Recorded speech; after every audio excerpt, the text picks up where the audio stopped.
Diners Club, unión sin límites. Fin de espacio promocional y publicitario. Con toda la fidelidad, con toda la fidelidad. Un manejo informativo solvente. Democracia.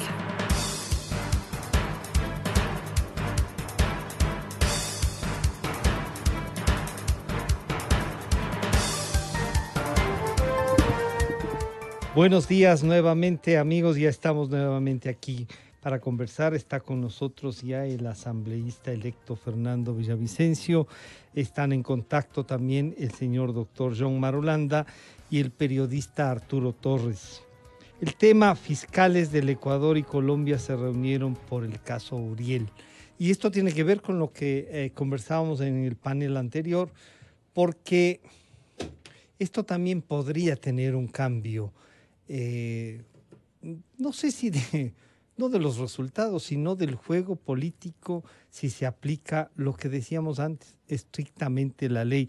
Así es que, a más de felicitar a Fernando Villavicencio por su éxito personal, este es un éxito personal y un reconocimiento de la ciudadanía a que se corra el riesgo permanentemente por ejercer su profesión.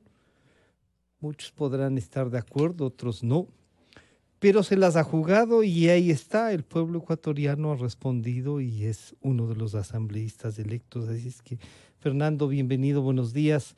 Éxitos en una función que has ejercido más allá de no tener los votos, pero ahora vas con votos. Además, bienvenido. Y un primer acercamiento a esto, que es Uriel.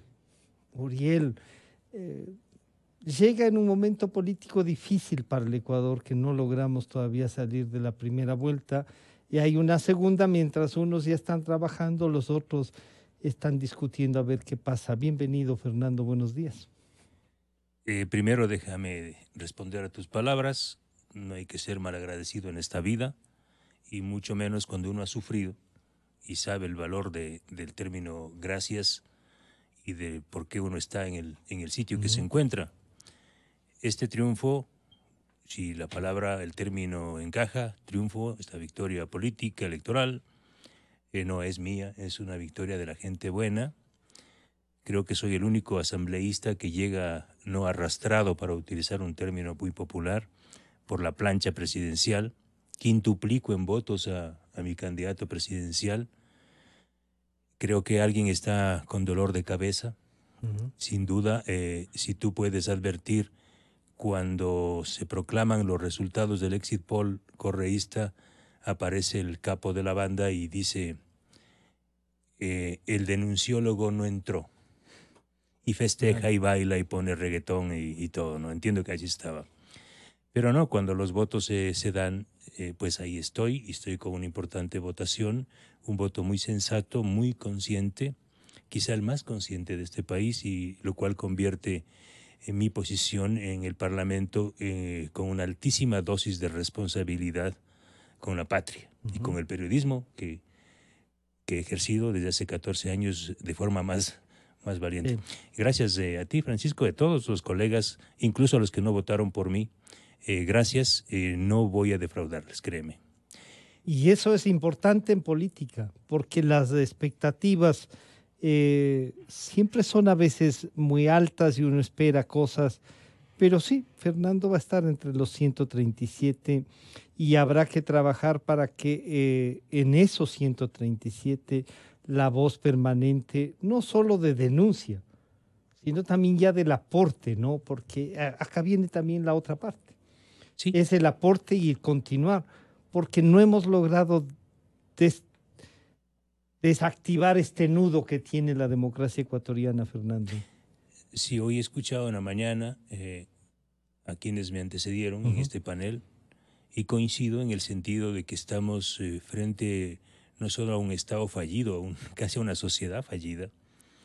El comportamiento de la autoridad electoral confirma que todo está podrido, ¿sí? En gran medida lo que nos está pasando se debe a la inacción o a la acción fraudulenta del organismo electoral de habernos conducido al punto en el que estamos. Son ellos los principales responsables, ¿sí? Ellos que permitieron que partidos políticos participen en este proceso pese a existir informes de la Contraloría General del Estado que determinaban que habían vulnerado la normativa. Son ellos los que permitieron inscribir una candidatura con una cédula falsa. Son ellos los que permitieron cambiar un binomio vicepresidencial que no se había inscrito.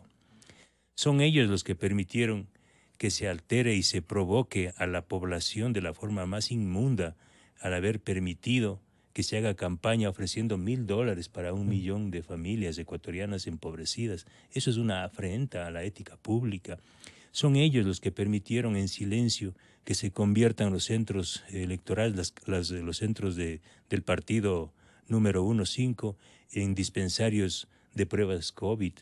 Son ellos los que han permitido que la plata sucia inunde las campañas, y ese es el punto de Uriel, porque Uriel es solo un punto de una larga agenda de corrupción del sistema político y electoral de este país.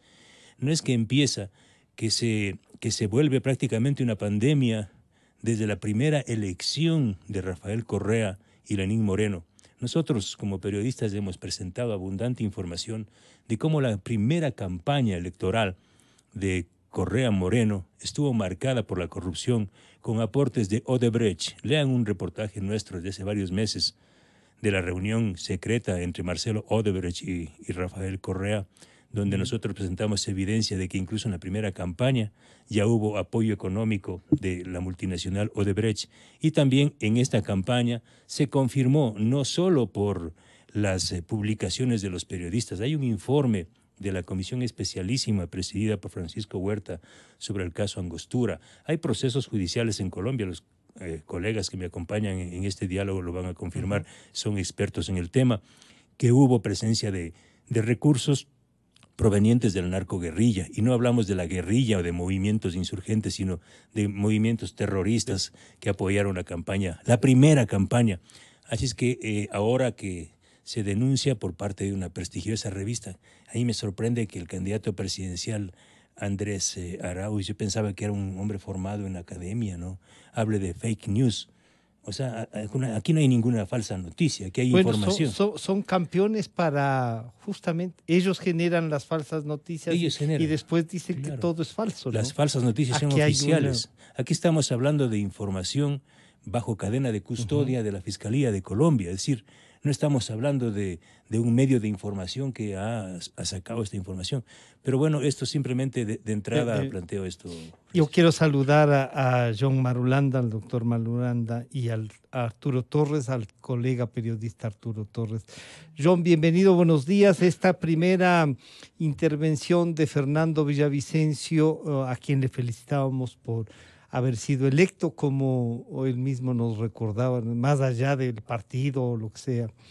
John, un primer acercamiento a este hecho de lo que denunció Revista Semana, claro, tiene que ver con un montón de actividades de estos últimos 14 años, pero la presencia del fiscal colombiano acá en Quito, viene él en persona, no solo que intercambian un acuerdo. Esto nos lleva a que los $80,000 resultan una cantidad casi irrisoria frente a lo que puede pasar, en virtud de esos $80,000. John, bienvenido, buenos días. Francisco, muy buenos días. Muchas gracias por su amable invitación. Un saludo muy cordial a Arturo, un saludo también muy cordial y respetuoso al asambleísta Villavicencio. Mire, no en vano, a Quito no viajó un fiscal común y corriente ni un fiscal delegado. Fue el fiscal nacional de la República el que personalmente viajó a Quito a solicitud de la fiscal del Ecuador para entregar las informaciones que en cadena de custodia tiene el gobierno y la fiscalía colombianas sobre la injerencia económica del ELN en la campaña que ustedes en este momento están viviendo. Al respecto, permítame decirle que lo de los aportes de $80,000 es solo la punta del iceberg de lo que puede estar sucediendo en la financiación de la campaña por parte de un grupo narcoterrorista como el ELN. Déjeme decirle que gracias al cobijo en su territorio y al apoyo del gobierno de Venezuela, el ELN ha pasado de ser un grupo casi en vías de extinción, con 200, 300 hombres, a en poco menos de 2 años, poquito más, convertirse en una organización narcoterrorista con más de 2.000 hombres y mujeres en sus filas, la mitad de los cuales son aproximadamente jóvenes venezolanos sin ningún futuro de vida, que lo único que ven para subsistir como posibilidad es incorporarse a este grupo que está muy aposentado en Venezuela y que tiene con todo ese dinero la capacidad de adquirir cualquier tipo de armamento, y que gracias a esos fondos del narcotráfico y de la minería ilegal se ha consolidado como un grupo narcoterrorista transnacional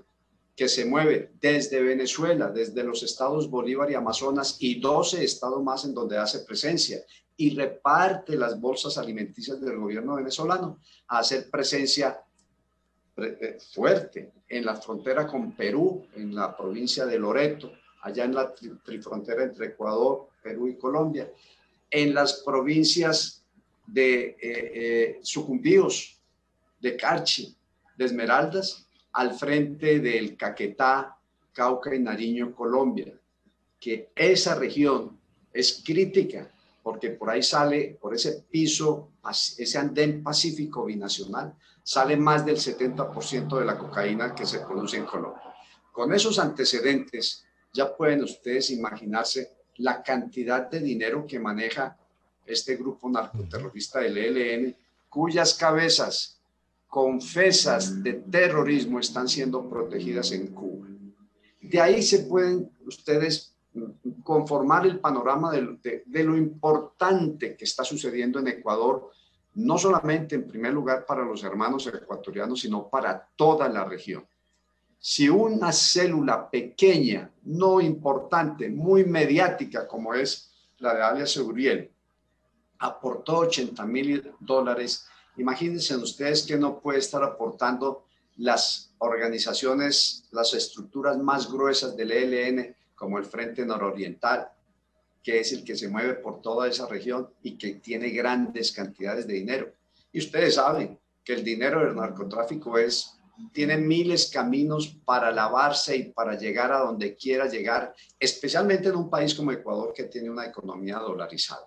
Luego, desde el punto de vista de seguridad nacional y de seguridad regional, es un verdadero riesgo para la seguridad el que organizaciones narcoterroristas como el ELN, para no hablar de las FARC, esté aportando dinero a una campaña presidencial en el Ecuador.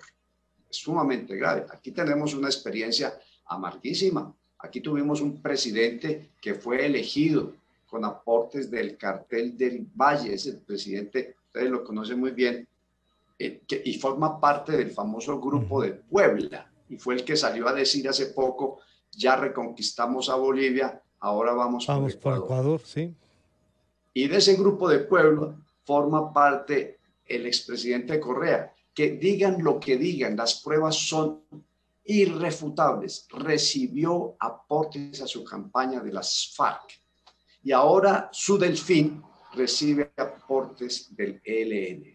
Y usted la nos región decía, está cayendo. Usted Dígame. nos decía hace un momento, perdón la interrupción, y las FARC, ahora desmovilizadas, por lo menos en su mayor parte, han tenido también un rol de ser un poco voceros de este Grupo de Puebla en la vida política de Colombia y opinan sobre la región también. Las FARC no están ausentes a esto, si bien no sabemos si ahora han puesto plata, pero están ahí.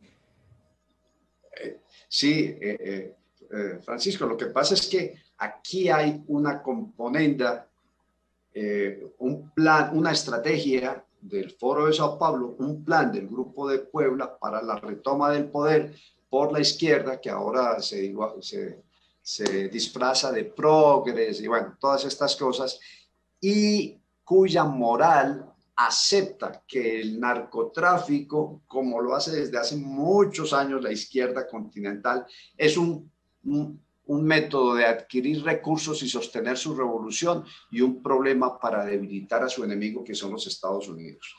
La ética, si es que tienen ética, pero la moral revolucionaria es muy clara. Los que consumen son los gringos y los europeos, nuestros enemigos.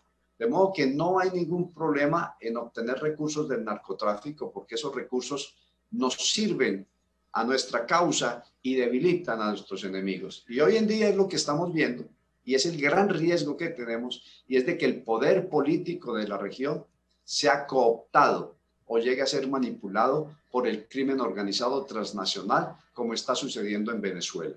No quisiera yo pensar que Ecuador va a ser el próximo país en esas circunstancias. Bueno, tampoco nosotros, y esperamos poder seguir luchando. Arturo, bienvenido, el periodista Arturo Torres.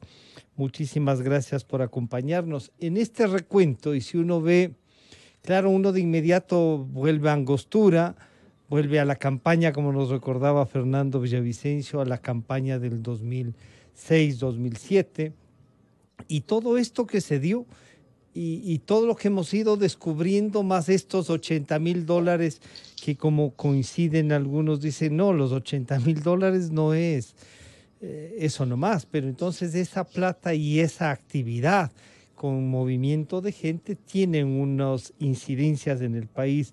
Arturo, ¿cómo miras esto y la visita del fiscal? Bienvenido, buenos días. Gracias, Francisco, buenos días. Mucho gusto compartir con John y con Fernando este panel. Creo que es importante tener en cuenta un tema que es básicamente la institucionalidad. Las fiscalías de ambos países le han dado una importancia de alto nivel a este tema, y creo que eso es también relevante para entender así la visita del fiscal de Colombia a Ecuador con las evidencias que ellos encontraron en los computadores de Uriel. Entonces, no es un tema menor. Los actores políticos han hecho sus interpretaciones sobre el tema, sobre el momento en el que surge esta denuncia, pero más allá de esas suspicacias o lecturas que son básicamente responsabilidad de cada uno de quienes están en esa línea, creo que lo importante para nosotros es que esto tenga un cauce de investigación, ya se ha formalizado, hay un proceso en marcha, y creo que para apuntalar precisamente las elecciones, el proceso que está en marcha, la Fiscalía debe agilitar esta investigación, tanto para encontrar más evidencias o descartar, si fuese el caso, que hay un aporte a la campaña del candidato Andrés Arauz. Creo que esto es sumamente importante, en lugar de deslegitimar el trabajo de las fiscalías y ver con suspicacia esto, porque en otras ocasiones lo que se habría dicho es que no actúan, ¿no es cierto? O sea, que no intervienen, que no están investigando frente a una denuncia pública en medio de un tema que es de interés público, es decir, cómo se financia uno de los candidatos, cómo se estaría financiando este supuesto aporte desde el ELN. Entonces, creo que además lo que habíamos conversado también anteriormente es importante por todos los antecedentes que ya hay de financiamientos de estos grupos al gobierno anterior. Creo que obviamente amerita profundizar, y ya tenemos estos antecedentes que nos hacen, que no nos sorprenden, en el sentido de que ya ocurrieron, y los nexos con las FARC específicamente salieron a la luz desde la década anterior. Entonces, con todos estos precedentes, es importante que la línea de la Fiscalía también sea coherente en función de buscar todos los actores que han participado alrededor de todo este tema, para encontrar las conexiones, no solamente con el aporte o con el tema, con el supuesto aporte o con lo de Uriel, sino yo creo que hay que entrar más a fondo en lo que pasó en los diálogos de paz que se mantuvieron aquí en Ecuador. Parecería que ese es un nexo más fuerte que el de los $80,000, que varios actores de la Cancillería de esa época han venido trabajando y mantienen contactos. Algunos dicen el propio Grupo de Puebla, transformado en una especie de algo más que de lo del Grupo de Río. Sí, creo que hay que ver el tema en un contexto global. No podemos, o sea, es un error, creo yo, más allá de que la denuncia es puntual sobre un posible financiamiento a la campaña de uno de los candidatos. Creo que debemos tener en cuenta todo esto como una parte de una estrategia, porque evidentemente hay una estrategia del ELN que viene manteniendo de una manera sistemática y tuvo una gran oportunidad para estrechar, para apuntalar esa estrategia del ELN en Ecuador, porque no olvidemos que, por ejemplo, yo tengo registros de lo que pasó en estos diálogos de paz. Sí, y ellos aprovecharon muy bien para estrechar contactos políticos a diferente nivel y también contactos con otros movimientos extremistas o con personas, por ejemplo, de ETA, que estuvieron aquí en el Ecuador en los días previos, ¿no es cierto? Esos registros existen. Y luego, como ellos, por ejemplo, lo que hablaba John sobre las estrategias, ¿no es cierto? En este caso no podemos ser ingenuos y entender que ellos tienen, por ejemplo, un ala de fortalecimiento y coordinación política muy fuerte que ha trabajado esa es la envoltura, ¿no? Yo creo que es la envoltura de todavía mantener este halo de que es un movimiento que busca una reivindicación política a través de las armas. Ya no es así, es un movimiento narcoterrorista, no lo olvidemos, ya no hay una motivación política. Lo que sí es el uso de la política para, creo yo, afianzar sus estrategias que básicamente se tienen que ver con el financiamiento del narcotráfico, que es su principal fuente de ingresos. Claro, pero ahí permíteme. Otro lado está también... Sí, por favor.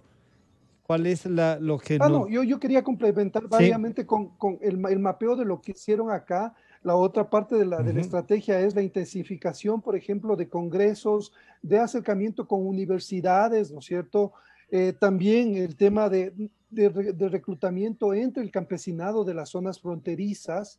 No olvidemos que además hay una línea muy sostenida de esto de reclutamiento forzoso de adolescentes en la frontera, que tampoco es que se ha tomado muy en cuenta.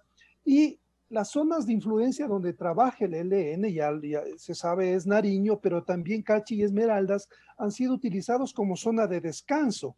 No olvidemos que Ecuador también es usado como específicamente, por ejemplo, Imbabura, ¿no es cierto?, como un centro de accionar para varios delitos.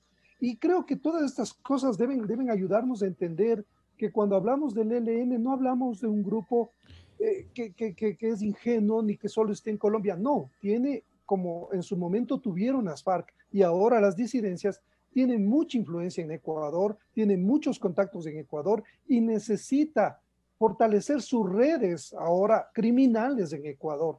En ese contexto no es para nada desatinado pensar en que pudieron haber no solo donado a una campaña, sino a varias, sino que ahora se conoce porque básicamente se accede a una información concreta de Uriel.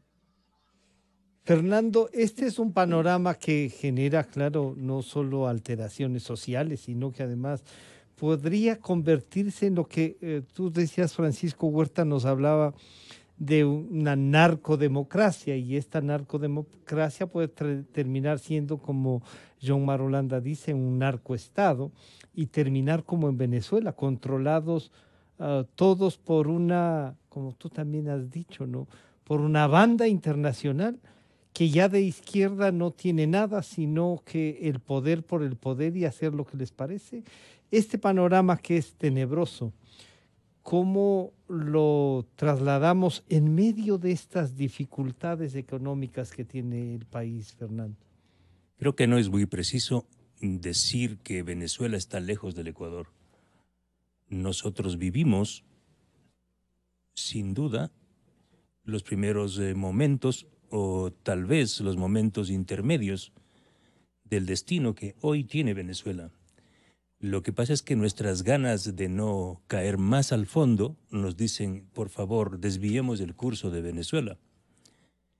Lo que está atrás de todo este proceso de contaminación política es la presencia de los grandes carteles del narcotráfico en la zona. Cuando se habla del tema de la relación del Ejército de Liberación Nacional con Maduro, estamos hablando no de un grupo armado que está defendiendo a un proyecto político, estamos hablando de negocios que se sostienen principalmente en el narcotráfico. He leído información reciente de Colombia que realmente asusta, es decir, que ante una posible intervención de Estados Unidos en contra del régimen de Maduro, y hace algunos meses, es donde se ensambló este gran apoyo y una estrategia definida por el Ejército de Liberación Nacional para convertirse en el brazo armado de defensa del madurismo desde Colombia, en la frontera colombo-venezolana. Estos nuevos elementos que comparte nuestro amigo de Colombia, de que gran parte o una parte de la militancia nueva del Ejército de Liberación Nacional serían jóvenes, desplazados, empobrecidos venezolanos. Dice que ahora la mayoría de ellos son venezolanos, ¿no? Claro, o sea, pone mayores elementos de peligro y de riesgo de lo que estamos viviendo. No es extraño para nosotros, es más, nosotros somos el centro porque somos un país dolarizado. Las advertencias que han hecho varios políticos y analistas sobre el Ecuador convertido en un laboratorio donde se lava gran parte del dinero del narcotráfico, el propio informe de Angostura no nos puede sacar de la jugada y decir que aquí hay ingenuidades. Aquí hay una constante por parte del correísmo, y yo coincido con aquellos en que cuestionan a un sector de intelectuales de América Latina y del mundo que siguen considerando al correato como una corriente progresista y de izquierda.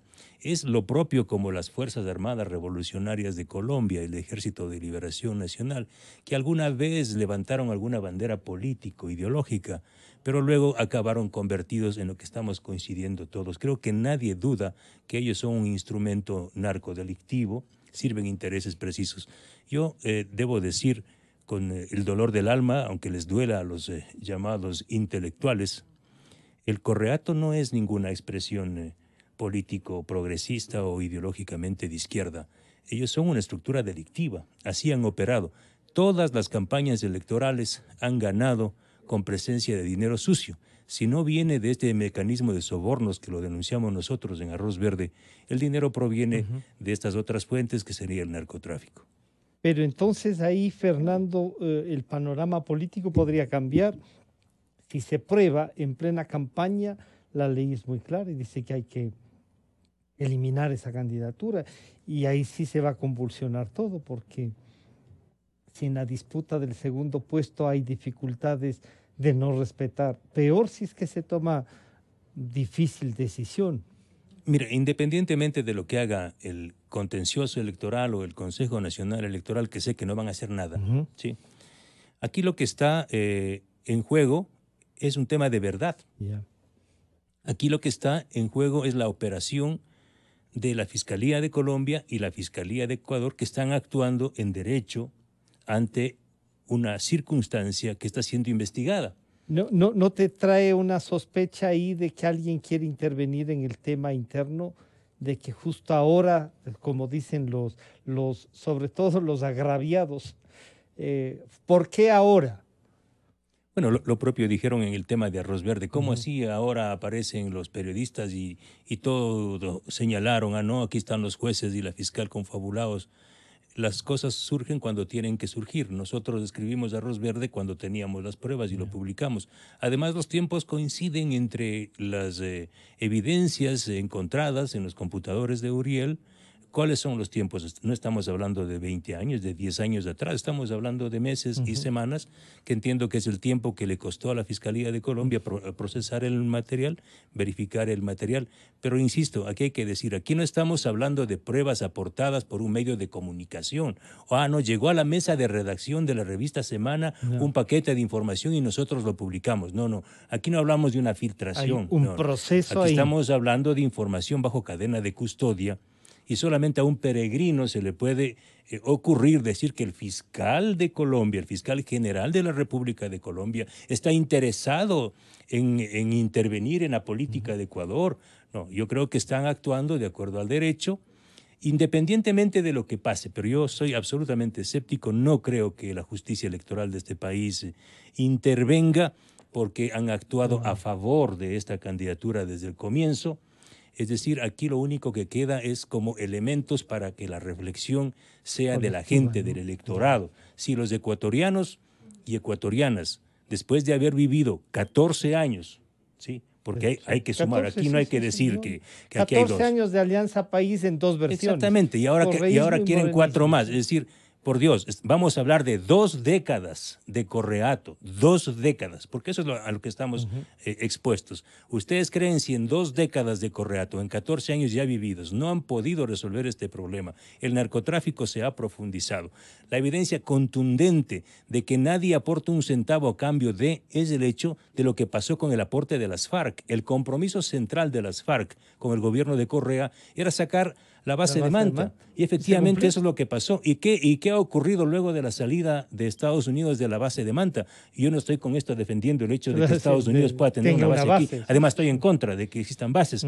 Pero ahí las evidencias son clarísimas. Son clarísimas. La profundización del narcotráfico. Hoy el Ecuador no es solo un corredor y lo más de penoso un es corredor. Que es consumidor también ya, ¿no? Pero por supuesto, aquí hay la presencia de los carteles más poderosos. Acaban de asesinar a uno de los líderes del cartel de Sinaloa en un centro comercial de Manta. Asesinaron a un abogado, a Wellington Alcíbar, en su propia oficina hace algunos años, cuando luego de haberle entregado documentos a Rafael Correa, diciendo exactamente que la justicia de Ecuador está tomada por el cartel de Sinaloa.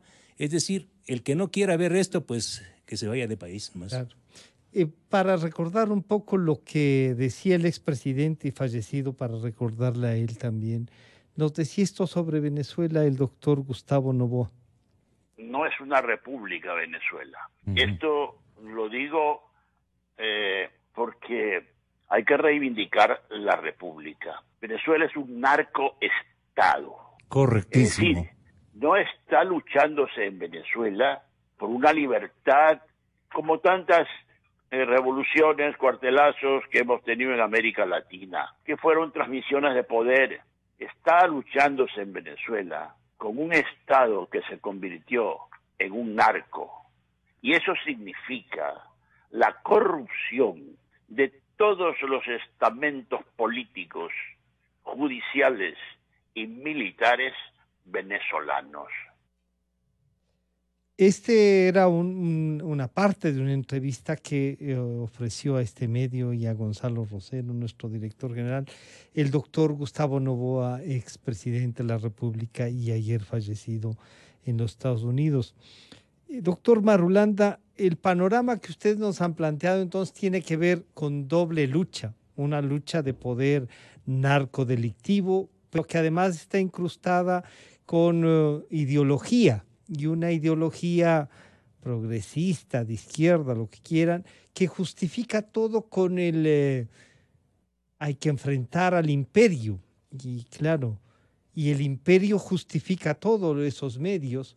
¿No encuentra usted ahí razones políticas para que las FARC, el ELN y los otros sectores políticos, tanto en Colombia como en Venezuela, Ecuador, quizá Bolivia también, tengan un sustento y sigan permaneciendo y algunos incluso se financien sus propias teorías con eso, doctor Marulanda? Pues, doctor Francisco, el problema no es tanto de los fines como de los medios que se están utilizando. Aquí, para la izquierda continental, el todo vale es la regla fundamental. Y a eso se abona la hipocresía de las potencias de Estados Unidos y de Europa, los principales consumidores de nuestra sustancia, en donde se queda el 70% de las ganancias de todo este crimen organizado transnacional, que nos critican y a nosotros nos señalan cuando nosotros somos los que ponemos los muertos, ponemos la corrupción, la deconstrucción del concepto de Estado paralela a todo el cambio que nos están dando con esas ideas globalistas, destruyendo nuestras familias, destruyendo la religión, afectando la propiedad privada. Todo eso forma parte de un paquete ideológico, político e instrumental que tiene a estos países en situación muy delicada, en situación grave. Fíjese usted que México En México el presidente salió con el cinismo de decirle que a los narcos no balazos, sino abrazos. ¿Y cuál es el resultado? El año antepasado, tuvo el mayor récord de asesinatos en toda su historia, cerca de 32,000 muertos, asesinados por efectos del narcotráfico. Mire a Venezuela, mire cómo está Argentina, mire para dónde va Bolivia. Y ahora todos estamos preocupados por los hermanos ecuatorianos, porque es una lucha titánica, es una lucha de convicción democrática. A mí se me hace la posición de Arturo muy correcta, es la posición sana, que se investigue y se llegue a la verdad. Pero amigos, no hay que ser ingenuos. En esta pelea en la cual lo que nos quieren someter a una dictadura como la que ustedes vivieron más o menos durante 14 años, a una línea dura de gobierno totalmente antidemocrática, lo que se está viviendo en Venezuela, en otros países, no hay que ser ingenuos. Esa lucha requiere de mucha habilidad, no solamente discursiva, argumentativa, también de mucha habilidad política, de alianzas, de conexiones y demás. Aquí en Colombia, desde el punto de vista de seguridad, sabemos con todas las certezas y las pruebas y la experiencia que tenemos que Ecuador está en grave riesgo en el aspecto de seguridad. Riesgo que se extenderá a la región y de manera particular a Colombia. Ahí se está organizando la pinza. Creo que lo dijo el presidente Lenín Moreno, ¿no? Ahí se está organizando la tenaza entre Venezuela y Ecuador. Y acuérdese que Colombia es la joya de la corona y tiene elecciones el año entrante. Y la izquierda está en Colombia adelantando. Me quedaría ahora hablándoles todas las cosas que están haciendo, pero en el caso particular del Ecuador, en el punto de vista de seguridad, para nosotros es muy delicado lo que pueda suceder en el Ecuador. No descartamos un rebrote de violencia al interior del Ecuador a raíz de estas elecciones, para no hablar del aspecto político y económico, que son otros aspectos muy serios. John, pero la presencia del fiscal en plenas elecciones y eso, claro, Fernando nos dice, son sus tiempos, ¿no? No es que ahora ya logramos y vamos o guardemos esto para la campaña. Lo que hay una demostración de que hay hechos que son demostrables. ¿Qué más pudo haber entregado, además de verificar los $80,000?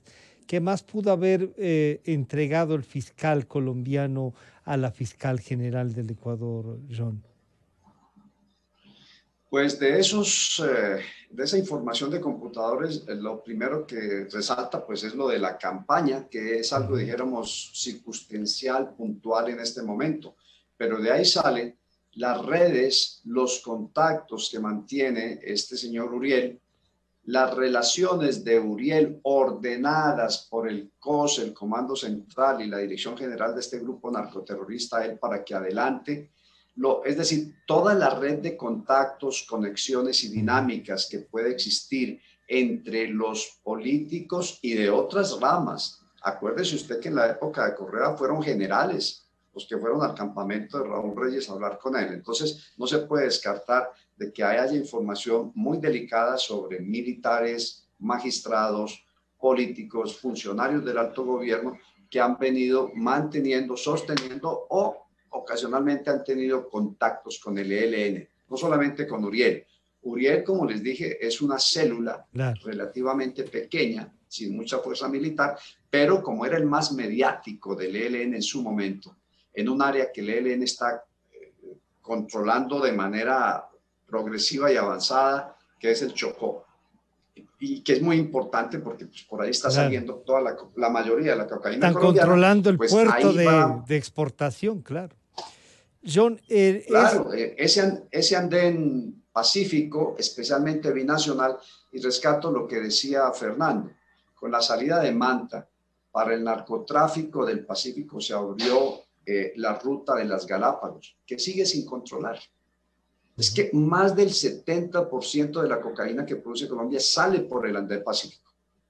Y eso es, en términos de dinero, no caben los ceros de lo que estamos hablando.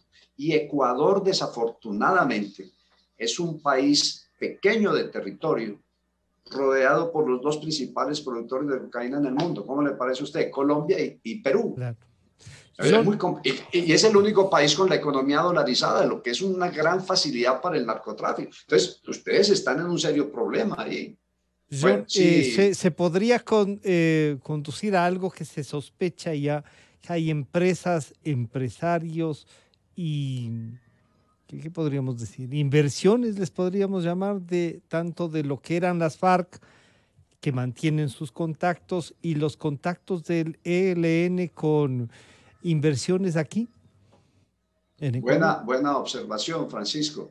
Evidentemente, mire, este problema tiene varios aspectos que confluyen. Uno es el aspecto de seguridad, uno es el aspecto político, otro es el aspecto económico.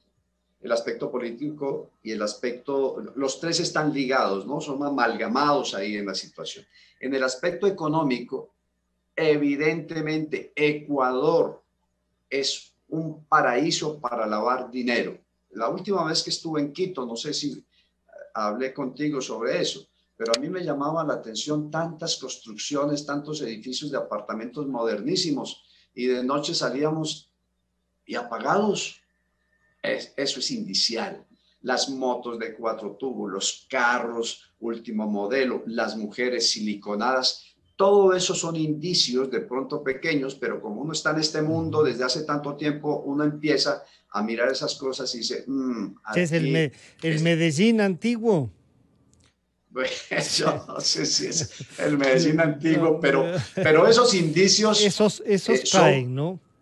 Sí, a uno le dicen, aquí hay de eso, gústenos o no. Ahora, otra observación sobre eso, Francisco. Acuérdese usted que con Correa, el ASFAR logró montar una infraestructura logística, administrativa y operacional de marca mayor. No era cualquier cosa. Ustedes saben embajadora. Las casas. Totalmente. Y Correa, en el colmo del descaro, acuérdense ustedes, llegó a decir que Ecuador no limitaba por el norte con Colombia, sino con las FARC. Sí, sí. Al parte de las FARC desmovilizarse, aunque no se crean en Ecuador mucho el cuento de que las FARC entraron en proceso de paz, no se lo crean. Ellos ahora tienen lo que no lograron en 60 años, senadores en el Congreso y su gente armada en el monte. Ellos siguen con eso. Pero esa estructura que eventualmente las FARC pudo haber no retirado, pero sí menguado un poco, está siendo utilizada o reemplazada por el ELN. Tenga la certeza de eso. Ahora, entre las FARC y el ELN, claro, y haya existido una relación de vieja data, ambos salieron en la misma época, pero ha sido una relación de odio-amor. Por momentos se matan, por momentos se quieren, comparten territorio, pelean por territorio, y eso ha sido una relación más allá de lo que ellos dicen de solidaridad revolucionaria. Ha sido una relación de interés factual, de interés económico. Entonces ese interés se comportan tal cual cartel del narcotráfico. Tal cual. Ahí no hay se matan, se denuncian, se asesinan, se ejecutan, se vuelven amigos, se alían para mandar un cargamento, pero después el cargamento no le paga la pata, entonces van y lo matan, como narraba ahora el ilustre asambleísta que acaba de suceder allá con ese del cartel mexicano, que ese es otro tema para hablar, y ese tema para hablar del colectivo. Es un tema que vale, Arturo, de las investigaciones y de lo que nos han planteado aquí, claro. Ya las investigaciones del primer libro, no sé si era ya el primer libro, por eso estaba pensando, el primer libro tuyo sobre el tema después de Angostura, ya nos traía este panorama y se quedaron. Y yo siempre pregunto qué pasó con un hotel que está ahí en la 12 de octubre, Cordero, ahí al frente. ¿Qué pasó? Esa era una plata que no se logró descubrir. Después decían que no había cómo, una cantidad de departamentos, una cantidad de oficinas, de almacenes en centros comerciales, una lista enorme que tenía el CONCEP en esa época, que nadie sabe qué han pasado o en manos de quiénes estarán. Esta estructura económica narcodelictiva y juntada a la política nos tiene que hacer recordar. Ahí recuerdo un coronel que había visitado, que era el que había traído la plata, nunca más se lo volvió a ver. no se sabe dónde está, unos dicen que anda por el noroccidente, a él también le han pasado un montón de cosas. De esas investigaciones, Arturo, ¿qué más noticias tienes? Bueno, Francisco, yo coincido en el tema de que no es solamente una cuestión de un financiamiento, detrás hay la amenaza del narcotráfico, ¿no es cierto?, que está articulando una política de expansión, por decirlo así, de posicionamiento a través de dos carteles en el caso ecuatoriano, que coincide ahora mismo, la semana anterior salieron informes sobre México, en la Ciudad de México, células del cartel de Sinaloa, Jalisco Nueva Generación y otro cartel, están disputándose territorios en la ciudad capital mexicana, Francisco. Este ya no es, o sea, se sabía que controlan algunos estados mexicanos, pero ahora ya la disputa es en la capital mexicana por territorios para el paso de la cocaína. Entonces, si es que nosotros tenemos un paralelo, es acá también están operando el cartel de Sinaloa y Jalisco Nueva Generación. O sea, hay una disputa muy fuerte y ahí se explica también muchos de los crímenes violentos que están ocurriendo porque Jalisco Nueva Generación tiene esa particularidad, demuestra su fuerza a través de la violencia. Entonces, hay un encadenamiento. Venezuela es un estado fallido donde hay refugio para el narcotráfico y también para cabecillas de estos grupos que encuentran ahí un refugio. Ecuador evidentemente es una zona muy sensible porque además, ya lo ha dicho muy bien John, es evidente el lavado de dinero a través de las inmobiliarias, de la venta de autos de lujo, autos por fuera de nuestra economía, que no están en un contexto que justifique todos esos ingresos. Se estima que más o menos hay unos 5.000 millones de dólares que circulan en la economía que no están justificados formalmente. Hablo de datos de organismos internacionales que mapean esto. Entonces, Ecuador evidentemente es un eslabón y es un objetivo para los carteles poder también penetrar a las organizaciones políticas, no de ahora, desde hace muchos años, desde hace décadas diría yo. Entonces, así es, yo también comparto lo que decía John, no hay que ser ingenuos en este tema del ELN y al ver el patrón de cómo el partido, antes Alianza País, hoy UNES, ha recibido financiamientos que no son justificados, es reiterativo. Hay un patrón aquí desde que el expresidente Correa llegó a la presidencia. Entonces, no es un hecho que puede estar desconectado, más bien por lo contrario.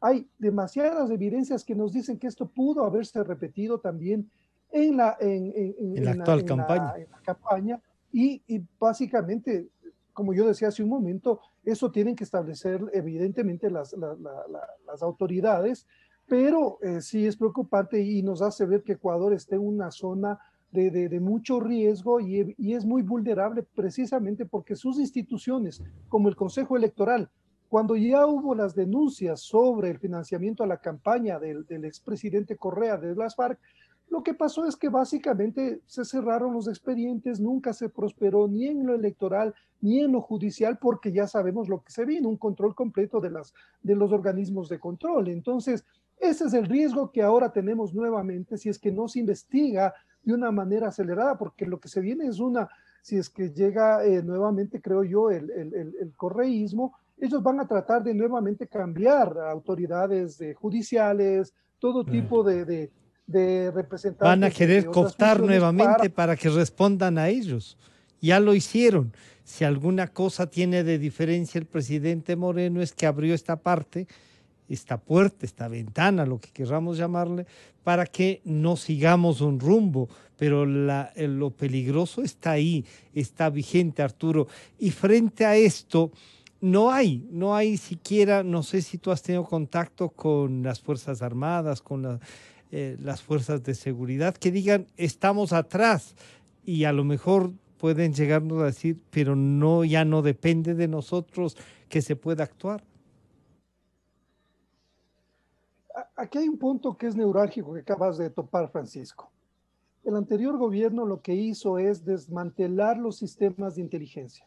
y sobre todo el sistema de inteligencia militar, que no olvidemos, era el que hacía el seguimiento a los blancos relacionados con las FARC, con el ELN y con todos sus contactos aquí en Ecuador. Esa fue una decisión estratégica. Y de pronto se creó la CENAIN y básicamente todo el sistema de inteligencia se orientó al espionaje político. Eso es vital. Es vital para entender lo que hemos vivido y lo que estamos viviendo. Se dejaron los seguimientos sistemáticos, articulados como una amenaza, como la principal amenaza para el país. Es decir, los grupos narcoterroristas colombianos pasaron a un segundo plano. Se dejaron esos seguimientos de parte de los militares con la policía y antinarcóticos, porque se desestructuró la UIS, no olvidemos. Entonces, ahora que lo vemos en perspectiva, o sea, todas estas medidas lo que hicieron es beneficiar al crimen organizado, a la transnacional del narcotráfico, porque no se convirtió y no se hizo los seguimientos que debían hacerse para mantener como un mapeo permanente de estas organizaciones. Eso se rompió a nivel de inteligencia, y básicamente lo que pasó en el gobierno anterior es que se enfocaron en la delincuencia interna, digamos, delincuencia interna, llamados opositores políticos, periodistas, que también se criminaliza la protesta social. Más de 260 líderes son enjuiciados. O sea, cuando uno ve esa fotografía, Francisco, entiende muy bien las intenciones y cuáles fueron las decisiones que al final terminaron beneficiando a la transnacional del narcotráfico operada a nivel de la seguridad por estos grupos narcoterroristas, FARC en su momento, disidencias, y ahora ELN. Fernando, este es un panorama muy difícil y ya te toca actuar en política también. Si es que los resultados podrían llevarnos nuevamente a que la gente coopte, ahí el rol de un asambleísta va a jugar una cosa más específica. Pero ya las investigaciones, tu propio rol de investigador, comunicador, puede llevarnos a aclarar esto, y que la asamblea por fin, ojalá no tenga una comisión de archivos, sino una de fiscalización, y hay una voz más autorizada. Se puede empezar ¿por qué? Por aclarar esto, por fortalecer qué, y tener cuidado, incluso si llegaran a ganar, tener cuidado de que no coopten todo. ¿Cómo hacer esto, Fernando? Ecuador no es un país chiquito nomás. Ecuador es un símbolo para la operación de esta estructura criminal internacional. O sea, lo que nosotros estamos escuchando el día de hoy, que es información verificada, que no es información de ahora, que hay una historia de décadas de acumulación de documentos, se convierte en una gravísima alerta para lo que se viene. Y por eso es que hay una gran preocupación del comportamiento silente de la autoridad electoral, que deja pasar, que deja hacer, que consolida que estos grupos que se maquillan, vayan ingresando. Sí, que estos grupos que se maquillan como fuerzas políticas. Mira, es que todo está vinculado. No estamos hablando solo de Venezuela. Estamos hablando de la relación de Venezuela con proyectos políticos internacionales como Podemos en España. Mira, ayer nomás la prensa española acaba de notificar, ¿no?, que un juez español acaba de imputar a Juan Carlos Monedero en un delito por haber recibido recursos económicos, ¿sí? ¿Quién está atrás? Atrás está una empresa que se llama Neurona, vinculada al menos a dos políticos, exfuncionarios del gobierno de Correa, uno de ellos asambleísta, electo nuevamente. El señor Monedero acaba de venir aquí como dueño de esta casa, ¿sí?, a dar lecciones sobre quién es indígena, quién no es indígena, como veedor de este proceso electoral.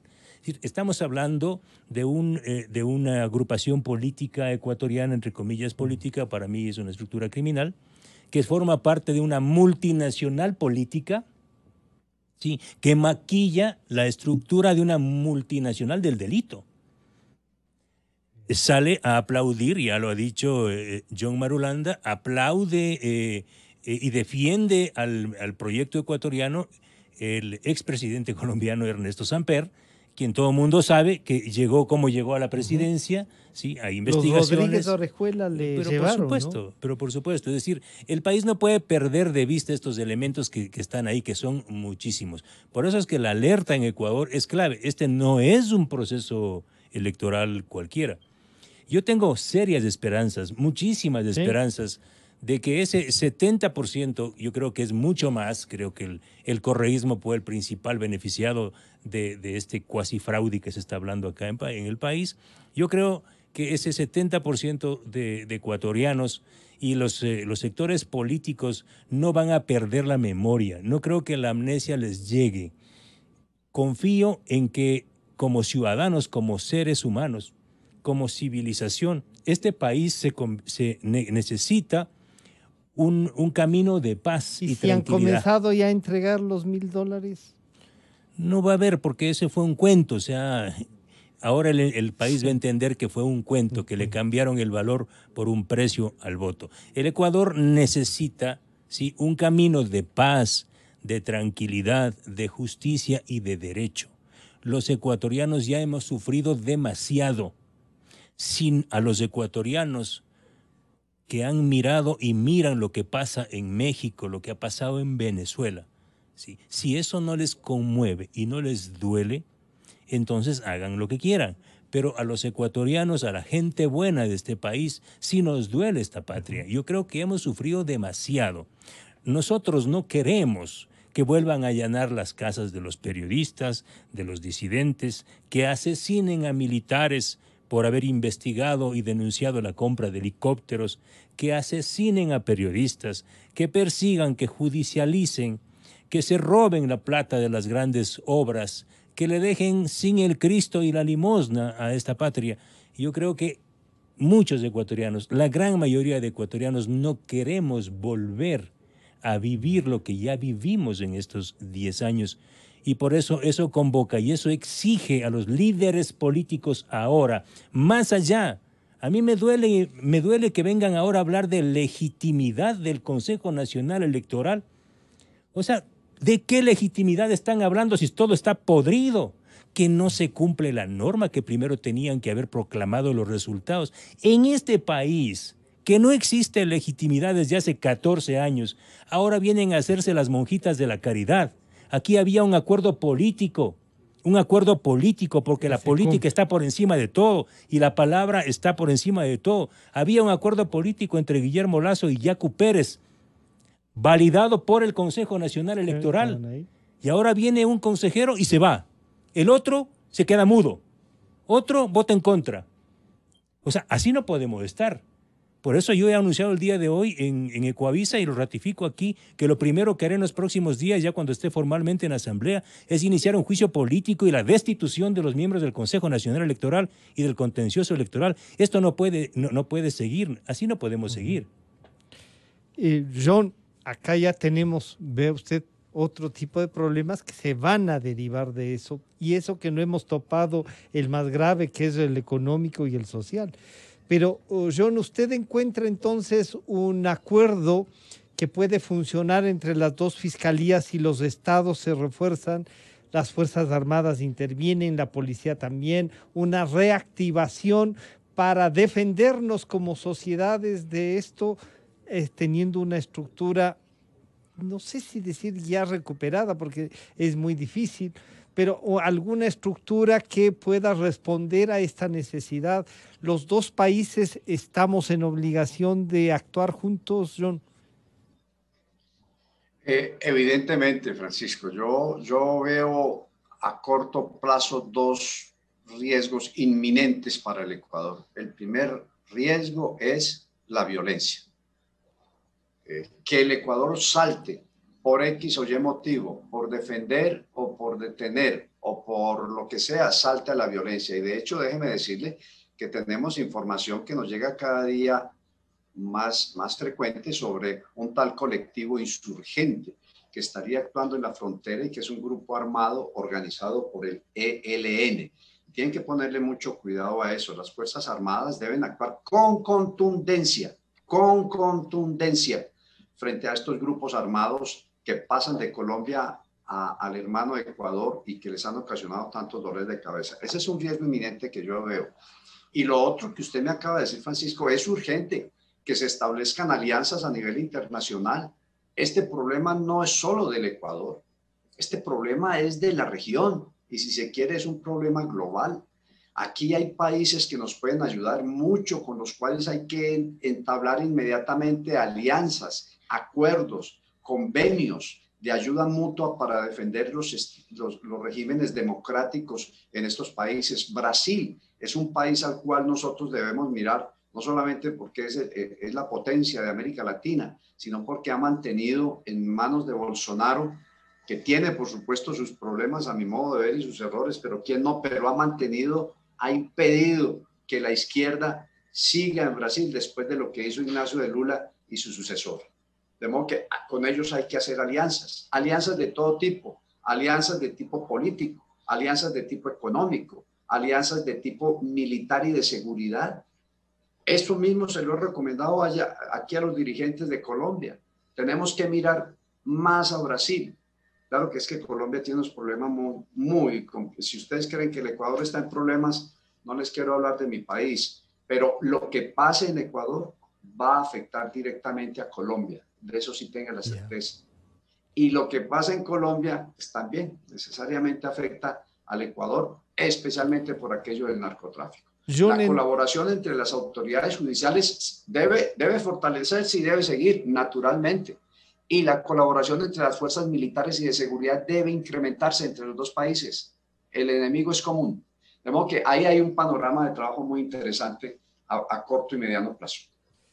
Entonces ahí, Arturo, lo de octubre no era circunstancial. En octubre ya hicieron una demostración de esta insurgencia o este colectivo insurgente del que nos habla John y podrían entonces estar aquí paseándose. Y pueden buscar un momento como el que acaba de decir Fernando, que la institucionalidad no funcione y comiencen a actuar y la violencia se instale desde el proceso, Arturo.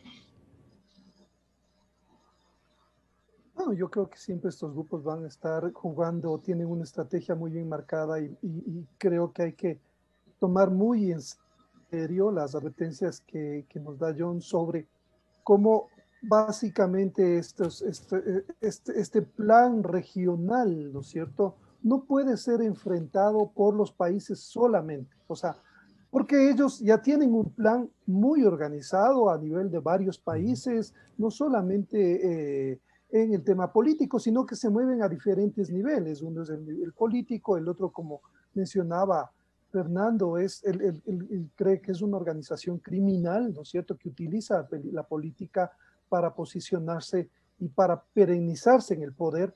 Creo que estos diferentes elementos nos hacen, nos pueden mostrar este panorama como muy complejo, porque en cambio la región no está organizada para enfrentar estas amenazas en conjunto. O sea, no hay unas alianzas, y no olvidemos otro detalle que también es importante, que en el gobierno anterior precisamente la cooperación con Colombia y con Estados Unidos cayó prácticamente a cero. La cooperación en inteligencia, ¿no es cierto?, para establecer las conexiones, desapareció, pues evidentemente. No olvidemos el punto, uno de los picos fue cuando le expulsaron a la embajadora de Estados Unidos por un cable de Wikileaks.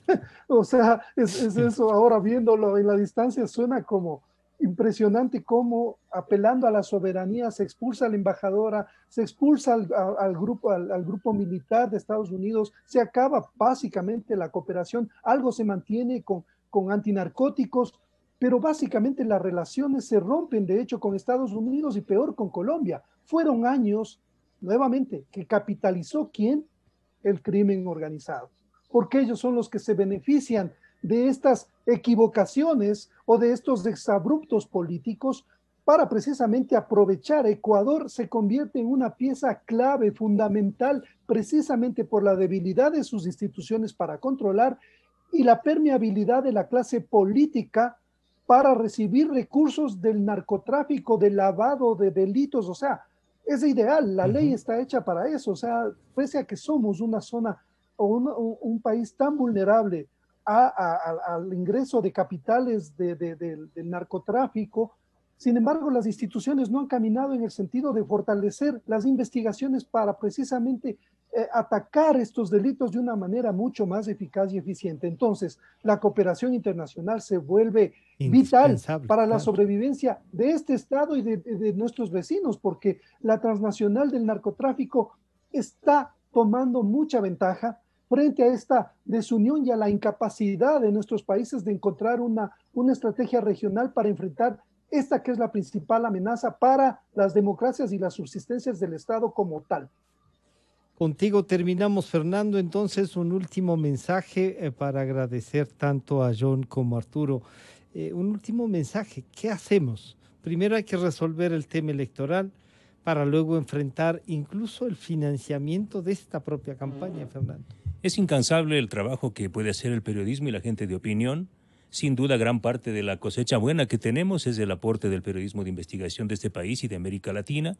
Lo publicado por semana, los aportes de John Marulanda, de toda la gente de América Latina. Esas alertas no son alertas que tienen una carga para favorecer a un candidato u otro candidato. Tampoco es que sean traídas ahora por el tema electoral. Tienen mayor importancia y urgencia porque estamos en una campaña electoral y porque obviamente hay un proyecto político, llámese acá entre comillas, póngale comillas, llamado correísmo, que intenta volver, dar retro al pasado. Y claro, muy importante lo que está haciendo Andrés Arauz en los Estados Unidos. Él acaba de maquillarse, ¿no? Él acaba de decir que va a marcar distancias y empieza a marcar distancias con Rafael Correa. Dice que a él no le gusta mucho romper periódicos, que será un tipo amigable con la prensa, etcétera, etcétera. Pero mira tú, él va a los Estados Unidos, mientras aquí se sigue debatiendo quién es el segundo. Él está, entiendo que hoy se reúne con un representante del Fondo Monetario Internacional. Sí. O sea, acá despotricó. A algunos no les ha gustado un tuit mío y puse el tema despotricar. Puedo cambiar el tema y decirlo. Bueno, acá él se ha mostrado muy crítico y ha dicho que no va a cumplir los acuerdos con el Fondo Monetario, pero justo va a reunirse el día de hoy, se va a reunir, ojalá le reciba, con un representante del FMI. Yo creo que será una muy buena oportunidad para que el FMI le pregunte sobre casi 41 mil millones de dólares que el señor Arauz firmó y respaldó con su firma en el tiempo de Correa, cuando él fue miembro del Comité de Deuda. Es decir, el señor Arauz es un experto en endeudamiento público, gran parte de esa plata se ha ido a proyectos corruptos. Es decir, estamos frente a una candidatura que empieza a marcar alguna diferencia con Correa, porque sabe que el peso de Correa, más allá de ese 30%, ya no le da réditos. Entonces Arauz ahora él va a empezar a salir. Pero el país no puede olvidar lo que hemos conversado esta mañana aquí. No, no son temas de esta patria, son temas de América Latina, son temas del mundo. Lo que está en riesgo en este país es la escasísima libertad que tenemos, la poca democracia o casi muy poquita democracia que tenemos y un Estado fallido que tiene que ser reconstruido y levantado con urgencia. Estos 4 años que se vienen para mí son el tiempo de transición para reconstruir este país que ha sido devastado por una estructura criminal que nos gobernó y de alguna manera quiere proyectarse 4 años más. Yo creo que las alertas están encendidas y es hora de un acuerdo político, ético-político en ese sentido, de este 70% que está representado en los partidos y movimientos políticos que le han dicho no al correato. Yo quiero agradecer a Fernando Villavicencio, a John Marulanda y a Arturo Torres por acompañarnos esta mañana para un poco ayudarnos a entender esto, ¿no? A entender y a decir esto no es fácil, esto es una salida en conjunto y con todos. John, muchísimas gracias por acompañarnos. Estaremos en contacto. Arturo, muchas gracias. Y Fernando, gracias por acompañarnos. Un gusto saludarles. Con esto estamos terminando la mañana de hoy. Nos encontraremos mañana, como siempre nos recomienda Gonzalo Rosero, siempre buscando la verdad. Hasta mañana entonces.